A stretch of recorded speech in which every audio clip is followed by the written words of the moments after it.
भारत माता की। भारत माता की। मध्य प्रदेश के गवर्नर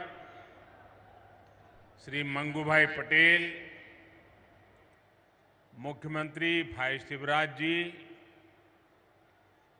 केंद्रीय मंत्रिमंडल के मेरे सहयोगीगण, पंचायती राज मंत्रालय का नेतृत्व कर रहे भाई गिरिराज जी, विधायकगण, सांसदगण, अन्य सभी महानुभाव और बड़ी संख्या में यहां पधारे मेरे प्यारे भाइयों और बहनों, रीवा की इस ऐतिहासिक धरती से मैं मां विंध्यवासिनी को प्रणाम करता हूं। ये धरती शूरवीरों की है, देश के लिए मर मिटने वालों की है।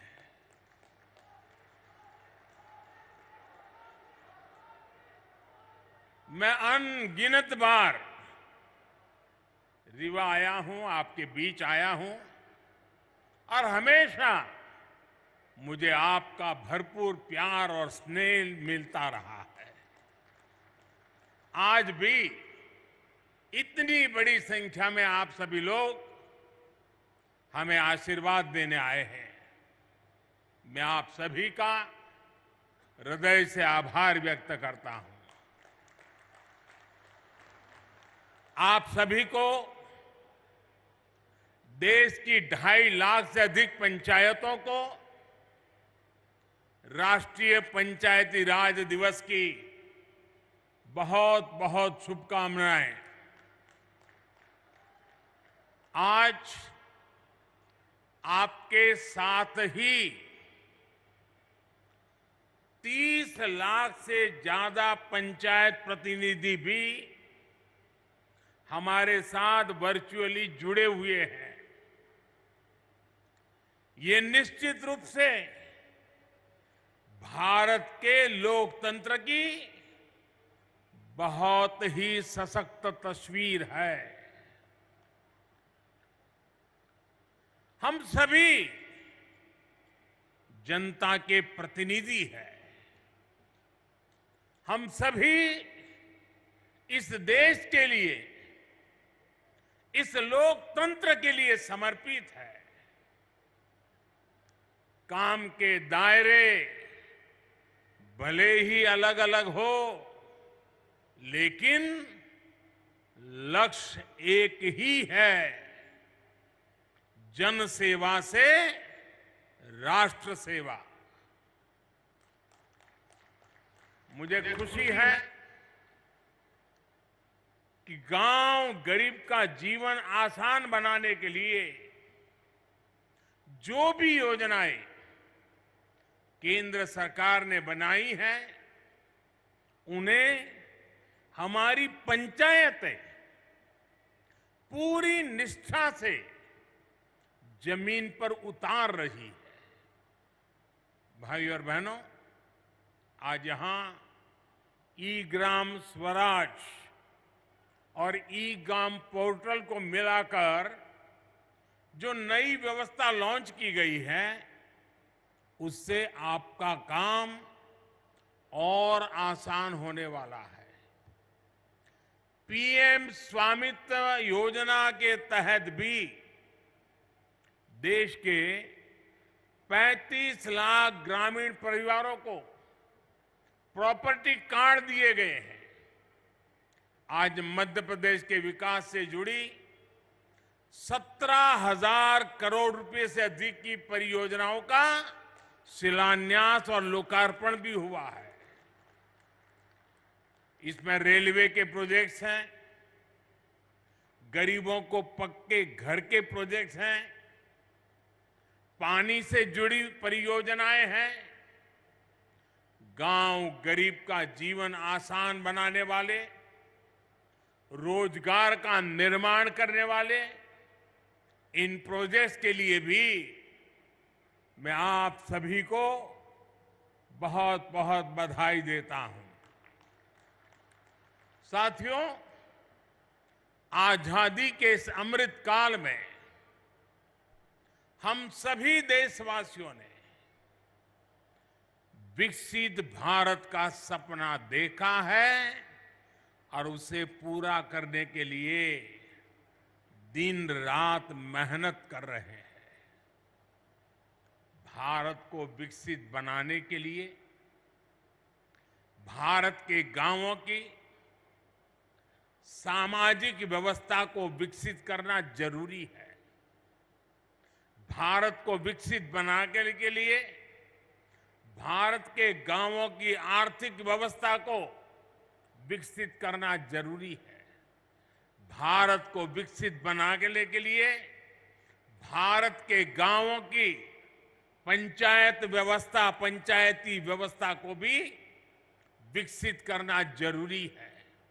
इसी सोच के साथ हमारी सरकार देश की पंचायती राज व्यवस्था को मजबूत करने के लिए लगातार काम कर रही है। पहले की सरकारों ने कैसे पंचायतों से भेदभाव किया और उनसे उल्टा कैसे हम उन्हें सशक्त कर रहे हैं, पंचायतों में सुविधा बढ़ा रहे हैं, ये आज गांव वाले भी देख रहे हैं, देश के लोग भी देख रहे हैं। 2014 के पहले पंचायतों के लिए वित्त आयोग का अनुदान 17,000 करोड़ रुपए से भी कम था। आंकड़ा याद रखोगे आप? आंकड़ा याद रखोगे? कुछ आप बताओगे तो मुझे पता चलेगा। याद रखोगे? 14 के पहले 17,000 करोड़ से कम। क्या इतनी कम राशि से इतना बड़ा देश, इतनी सारी पंचायतें कैसे अपना काम कर पाती? 2014 में हमारी सरकार आने के बाद पंचायतों को मिलने वाला ये अनुदान 70,000 से बढ़ाकर 2 लाख करोड़ रुपए से ज्यादा हो गया है। आप बताएंगे मैंने कितना बताया? पहले कितना था, अब कितना हुआ? चला जाए साहब। अब आप अंदाज लगा सकते हैं काम कैसे करते हैं। मैं आपको 2 और उदाहरण देता हूं। 2014 से पहले के 10 वर्षों में, मैं उन 10 साल की बात करता हूं, केंद्र सरकार की मदद से 6,000 के आसपास ही पंचायत भवन बनवाए गए थे। पूरे देश में करीब करीब 6,000 पंचायत घर बने थे। हमारी सरकार ने 8 साल के अंदर अंदर 30,000 से ज्यादा नए पंचायतों भवन का निर्माण करवा चुकी है। अब ये आंकड़ा भी बताएगा कि हम गांवों के लिए कितने समर्पित हैं। पहले की सरकार ने ग्राम पंचायतों तक ऑप्टिकल फाइबर पहुंचाने की योजना भी शुरू की थी, लेकिन उस योजना के तहत देश की 70 से भी कम, 100 भी नहीं, 70 से भी कम ग्राम पंचायतों को ऑप्टिकल फाइबर से जोड़ा गया था। वो भी शहर के बाहर जो नजदीक में पंचायत पड़ती थी वहां पर गए थे। ये हमारी सरकार है जो देश की 2 लाख से ज्यादा पंचायतों तक ऑप्टिकल फाइबर को ले गई है। फर्क साफ है दोस्तों। आजादी के बाद की सरकारों ने कैसे भारत की पंचायती राज व्यवस्था को ध्वस्त किया, मैं इसके विस्तार में नहीं जाना चाहता। जो व्यवस्था आजादी के भी सैकड़ों वर्ष, हजारों वर्षों पहले से थी, उसी पंचायती राज व्यवस्था पर आजादी के बाद भरोसा ही नहीं किया गया। पूज्य बापू कहते थे, भारत की आत्मा गांवों में बसती है, लेकिन कांग्रेस ने गांधी के विचारों को भी अनसुना कर दिया।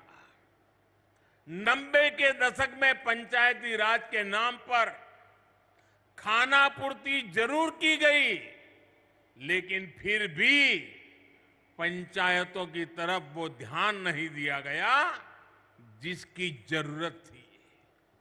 साथियों, 2014 के बाद से देश ने अपनी पंचायतों के सशक्तिकरण का बीड़ा उठाया है और आज इसके परिणाम नजर आ रहे हैं। आज भारत की पंचायतें गांवों के विकास की प्राणवायु बनकर उभर रही है।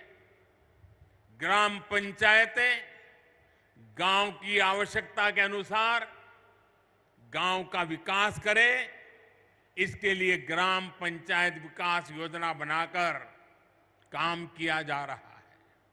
साथियों, हम पंचायतों की मदद से गांवों और शहरों के बीच की खाई को भी लगातार कम कर रहे हैं। डिजिटल क्रांति के इस दौर में अब पंचायतों को भी स्मार्ट बनाया जा रहा है। आज पंचायत स्तर पर योजनाएं बनाने से लेकर उन्हें लागू करने तक में टेक्नोलॉजी का भरपूर इस्तेमाल हो रहा है। जैसे आप लोग अमृत सरोवर पर इतना काम कर रहे हैं, इन अमृत सरोवरों के लिए जगह चुनने में, काम पूरा करने में हर स्तर पर टेक्नोलॉजी का खूब इस्तेमाल हुआ है। आज यहां ई Gram Swaraj jam integrated portal का शुभारंभ भी किया गया है। इससे पंचायतों के माध्यम से होने वाली खरीद की प्रक्रिया सरल और पारदर्शी बनेगी। इससे अब पंचायतों को कम कीमत में सामान मिलेगा और स्थानीय छोटे उद्योगों को भी अपना सामान बेचने का एक सशक्त माध्यम मिल जाएगा। दिव्यांगों के लिए ट्राइसिकल हो या बच्चों की पढ़ाई से जुड़ी चीजें, पंचायतों के सब सामान इस पोर्टल पर आसानी से मिलेगा। भाई और बहनों, आधुनिक टेक्नोलॉजी का एक और लाभ हम पीएम स्वामित्व योजना में भी देख रहे हैं। हमारे यहां गांव के घरों के प्रॉपर्टी के कागजों को लेकर बहुत उलझने रही है। इसके चलते भली भांति के वाद विवाद होते हैं, अवैध कब्जों की आशंका होती है। पीएम स्वामित्व योजना से अब ये सारी स्थितियां बदल रही है। आज गांव-गांव में ड्रोन टेक्नोलॉजी से सर्वे हो रहा है, मैप बन रहे हैं। इसके आधार पर बिना किसी भेदभाव के कानूनी दस्तावेज लोगों के हाथ में सौंपे जा रहे हैं। अभी तक देश भर में 75,000 गांवों में प्रॉपर्टी कार्ड देने का कार्य पूरा हो चुका है और मुझे खुशी है कि मध्य प्रदेश की सरकार इसमें बहुत बेहतरीन काम कर रही है। साथियों, मैं कई बार सोचता हूं कि छिंदवाड़ा के जिन लोगों पर आपने लंबे समय तक भरोसा किया, वो आपके विकास को लेकर, इस क्षेत्र के विकास को लेकर इतना उदासीन क्यों रहे? इसका जवाब कुछ राजनीतिक दलों की सोच में है। आजादी के बाद जिस दल ने सबसे ज्यादा समय तक सरकार चलाई, उसने ही हमारे गांवों का भरोसा तोड़ दिया। गांव में रहने वाले लोग, गांव के स्कूल, गांव की सड़कें, गांव की बिजली, गांव में भंडारण के स्थान, गांव की अर्थव्यवस्था, कांग्रेस शासन के दौरान सबको सरकारी प्राथमिकताओं में सबसे निचले पायदान पर रखा गया। भाइयों और बहनों, देश की आधी से ज्यादा आबादी जिन गांवों में रहती है, उन गांवों के साथ इस तरह सौतेला व्यवहार करके देश आगे नहीं बढ़ सकता। इसलिए 2014 के बाद जब आपने हमें सेवा का अवसर दिया, तो हम गांव की अर्थव्यवस्था को, गांव में सुविधाओं को, गांव के लोगों के हितों को सर्वोच्च प्राथमिकता में ले आए हैं।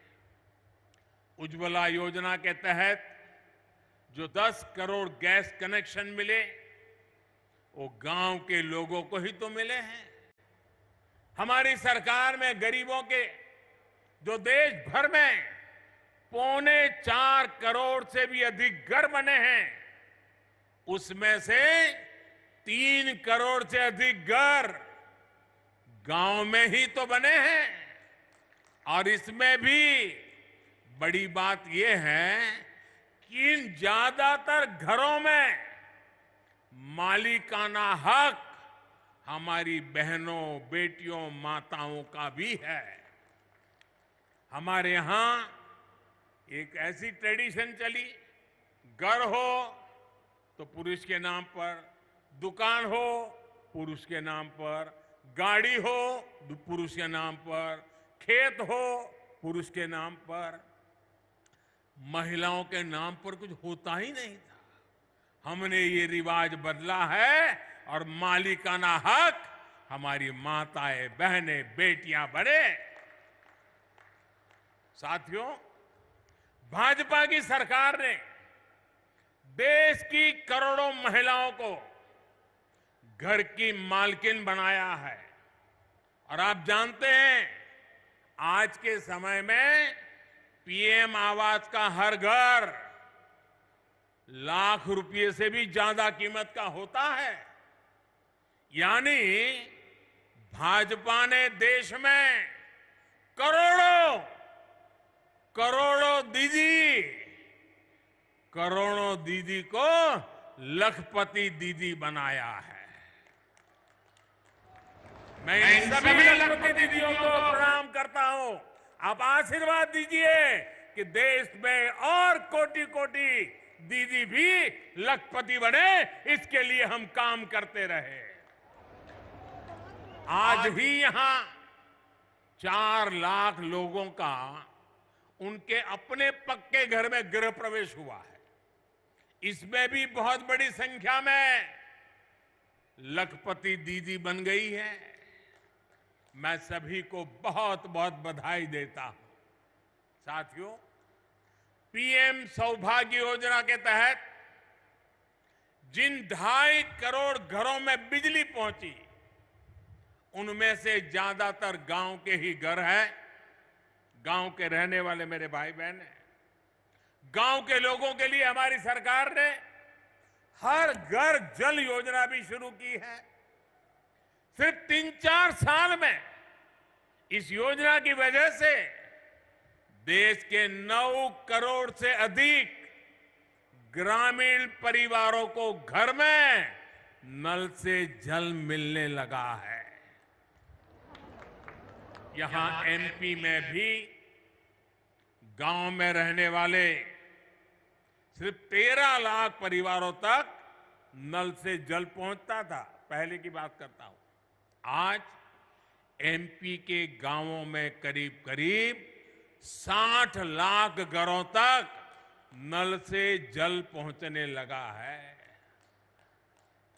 और आपका एक जिला तो 100% हो गया है। साथियों, हमारे गांव के लोगों का पहले देश के बैंकों पर अधिकार ही नहीं माना जाता था, भुला दिया गया था। गांव के ज्यादातर लोगों के पास ना बैंक खाते होते थे और ना ही उन्हें बैंकों से सुविधा मिलती थी।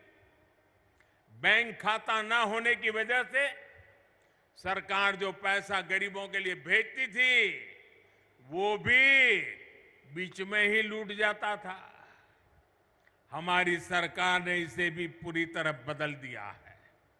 हमने जनधन योजना चलाकर गांव के 40 करोड़ से ज्यादा लोगों के बैंक खाते खुलवाए। हमने इंडिया पोस्ट पेमेंट बैंक के माध्यम से पोस्ट ऑफिस का उपयोग करके गांवों तक बैंकों की पहुंच बढ़ाई। हमने लाखों बैंक मित्र बनाए, बैंक सखियों को प्रशिक्षित किया। आज इसका प्रभाव देश के हर गांव में नजर आ रहा है। देश के गांवों को जब बैंकों की ताकत मिली है तो खेती किसानी से लेकर व्यापार कारोबार तक सब में गांव के लोगों की मदद हो रही है। साथियों, पहले की सरकारों ने भारत के गांवों के साथ एक और बड़ा अन्याय किया था। पहले की सरकारें गांव के लिए पैसे खर्च करने से बचती थी। गांव अपने आप में कोई वोट बैंक तो था ही नहीं, इसलिए उन्हें नजरअंदाज किया जाता था। गांव के लोगों को बांटकर कई राजनीतिक दल अपनी दुकान चला रहे थे। भारतीय जनता पार्टी ने गांवों के साथ हो रहे इस अन्याय को भी समाप्त कर दिया है। हमारी सरकार ने गांवों के विकास के लिए भी तिजोरी खोल दी। आप देखिए, हर घर जल योजना पर 3.5 लाख करोड़ रुपए से ज्यादा खर्च किया जा रहा है। पीएम आवास योजना पर भी लाखों करोड़ रुपए खर्च किए जा रहे हैं। दशकों से अधिक अधूरी पड़ी सिंचाई परियोजनाओं को पूरा करने के लिए 1 लाख करोड़ रुपए खर्च किए जा रहे हैं। पीएम ग्रामीण सड़क योजना पर भी हजारों करोड़ रुपए खर्च किए जा रहे हैं। पीएम किसान सम्मान निधि के तहत भी सरकार ने करीब करीब 2.5 लाख करोड़ रुपए सीधे किसानों के बैंक खातों में भेजे हैं। यहां एमपी के लगभग 90 लाख किसानों को भी 18,500 करोड़ रुपए इस योजना के तहत मिले हैं। इस निधि से रीवा के किसानों को भी करीब करीब 500 करोड़ रुपया मिले हैं। हमारी सरकार ने जो एमएसपी बढ़ाई है उससे भी गांवों में हजारों करोड़ रुपए अतिरिक्त पहुंचे हैं। कोरोना के इस काल में पिछले 3 साल से हमारी सरकार गांव में रहने वाले गरीबों को मुफ्त राशन दे रही है। गरीब कल्याण की इस योजना पर भी 3 लाख करोड़ रुपए से अधिक खर्च किए जा रहे हैं। साथियों, जब गांव में विकास के इतने काम होते हैं, जब इतना सारा पैसा खर्च होता है, तो गांव में रोजगार के अवसर भी बनते हैं। गांव में रोजगार, स्वरोजगार को गति देने के लिए, गांव के लोगों को गांव में ही काम देने के लिए केंद्र सरकार मुद्रा योजना भी चला रही है। मुद्रा योजना के तहत लोगों को बीते वर्षों में 24 लाख करोड़ रुपए की मदद दी गई है। इससे गांवों में भी करोड़ों लोगों ने अपना रोजगार शुरू किया है। मुद्रा योजना की बहुत बड़ी लाभार्थी भी हमारी बहनें हैं, बेटियां हैं, माताएं हैं। हमारी सरकार की योजनाएं किस तरह गांव में महिला सशक्तिकरण कर रही है, गांव में महिलाओं को आर्थिक रूप से सशक्त कर रही है, उसकी चर्चा आज हर तरफ है। बीते 9 साल में 9 करोड़ महिलाएं सेल्फ हेल्प ग्रुप में शामिल हुई है। यहां मध्य प्रदेश में भी 50 लाख से ज्यादा महिलाएं स्वयं सहायता समूहों से जुड़ी है। हमारी सरकार में हर स्वयं सहायता समूह को बिना बैंक गारंटी 20 लाख रुपए तक का ऋण दिया जा रहा है। कितने ही लघु उद्योगों की कमान अब महिलाएं ही संभाल रही है। यहां तो राज्य सरकार ने हर जिले में दीदी कैफे भी बनाया है। पिछले पंचायत चुनावों में सेल्फ हेल्प ग्रुप से जुड़ी करीब 17,000 बहनें पंचायत प्रतिनिधि के तौर पर चुनी गई है। ये अपने आप में बड़े गर्व की बात है। मैं मध्य प्रदेश की नारी शक्ति को इसके लिए फिर एक बार बहुत बहुत बधाई देता हूं। साथियों, आज यहां आजादी के अमृत महोत्सव में समावेशी विकास का अभियान भी शुरू हुआ है। ये विकसित भारत के निर्माण के लिए सबका प्रयास के भाव को सशक्त करने वाला है। विकसित भारत के लिए देश की हर पंचायत, हर संस्था का प्रतिनिधि, हर नागरिक, हम सबको जुटना होगा। ये तभी संभव है जब हर मूल सुविधा तेजी से 100% लाभार्थी तक पहुंचे, बिना किसी भेदभाव के पहुंचे। इसमें आप सभी पंचायत प्रतिनिधियों की भूमिका बहुत बड़ी है। भाई और बहनों, पंचायतों द्वारा खेती से जुड़ी नई व्यवस्थाओं को लेकर भी जागरूकता अभियान चलाने की जरूरत है। प्राकृतिक खेती को लेकर आज देश में बहुत व्यापक स्तर पर काम चल रहा है। यहां भी केमिकल खेती के नुकसान के बारे में चर्चा हुई है। हमने देखा कि कैसे हमारी बेटियों ने धरती मां की तकलीफ के बारे में हम सभी को बताया। नाट्य प्रयोग करके धरती मां की वेदना हम तक पहुंचाई है। केमिकल वाली खेती से धरती मां का जो नुकसान हो रहा है, बहुत ही आसान तरीके से हमारी इन बेटियों ने सबको समझाया है। धरती की ये पुकार हम सभी को समझनी होगी। हमें हमारी मां को मारने का हक नहीं है। ये धरती हमारी मां है, उस मां को मारने का हमें अधिकार नहीं है। मेरा आग्रह है कि हमारी पंचायतें प्राकृतिक खेती को लेकर जन जागरण अभियान चलाए। छोटे किसान हो, पशुपालक हो, मछुआरे भाई बहन हो, इनकी मदद के लिए जो अभियान केंद्र सरकार चला रही है, उसमें भी पंचायतों की बड़ी भागीदारी है। जब आप विकास से जुड़ी हर गतिविधि से जुड़ेंगे तो राष्ट्र के सामूहिक प्रयासों को बल मिलेगा। यही अमृत काल में विकसित भारत के निर्माण की ऊर्जा बनेगी। साथियों, आज पंचायती राज दिवस पर मध्य प्रदेश विकास को नई गति देने वाली कई और परियोजनाओं का शिलान्यास और लोकार्पण हुआ है। Chhindwara, Nainpur, Mandla fort rail line के बिजलीकरण से इस क्षेत्र के लोगों की दिल्ली, चेन्नई और हावड़ा, मुंबई तक कनेक्टिविटी और आसान हो जाएगी। इसका बड़ा लाभ हमारे आदिवासी भाई बहनों को भी होगा। आज छिंदवाड़ा, नैनपुर के लिए नई ट्रेनों भी शुरू हुई है। इन नई ट्रेनों के चलने से कई कस्बे और गांव अपने जिला मुख्यालय छिंदवाड़ा सिवनी से सीधे जुड़ जाएंगे। इन ट्रेनों की मदद से नागपुर और जबलपुर जाना भी आसान हो जाएगा। आज जो रीवा इतवारी छिंदवाड़ा नई ट्रेन चली है, उससे भी अब सिवनी और छिंदवाड़ा सीधे नागपुर से जुड़ जाएंगे। ये पूरा क्षेत्र तो अपने वन्य जीवों के लिए बहुत प्रसिद्ध है। यहां की बढ़ती हुई कनेक्टिविटी यहां पर्यटन भी बढ़ाएगी और रोजगार के नए अवसर भी बनाएगी। इसका बड़ा लाभ यहां के किसानों को होगा, विद्यार्थियों को होगा, रेलवे के डेली पैसेंजर्स को होगा, छोटे कारोबारी और दुकानदारों को होगा। यानी डबल इंजन की सरकार ने आज आपकी खुशियां भी डबल कर दी है।